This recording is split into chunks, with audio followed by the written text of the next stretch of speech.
মায়ের ভালোবাসা কখনো শেষ হয় না, এমনকি মৃত্যুর পরেও না।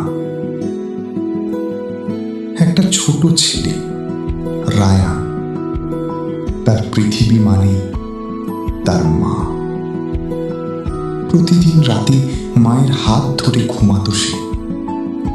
কিন্তু একদিন মা হঠাৎ অসুস্থ হয়ে হাসপাতালে।